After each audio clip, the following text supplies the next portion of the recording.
Bhubaneswar गंडरपुर Biju Patnaik mini stadium रे सर्वभारतीय football tournament उद्घाटन हो जाइछि। आज प्रथम मैच रे टांगीबंत और गोपालपुर मध्य अनुष्ठित होइथिया बेले टांगीबंत विजय हासिल करितला। सेहिपरि द्वितीय मैच नरणपुर और बराहीपुर मध्य होइथिया बेले बराहीपुर विजय हासिल करितला। सेहिपरि तृतीय मैच नगरी और उस्मा मध्य अनुष्ठित होइथिया बेले नगरी विजय हासिल करितला।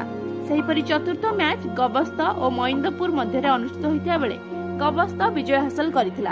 एही खेल को गंडरपुर ग्रामर अंतर्जामी कुआर दीप प्रज्वलन करी उद्घाटन करथिया बेले अन्यमानक मध्यरे चित्तरंजन सुबुद्धि, अंतचरण सेनापति, जितेंद्र सेनापति, प्रशांत पढ़ियारी, कृष्णचंद्र राउत, कैलाश राउत, मिट्टू राउत, उमाकांत हाथी, विष्णु पढ़ियारी और ग्रामर समस्त ग्रामवासी वृंद और समस्त क्लब सदस्य उपस्थित थे।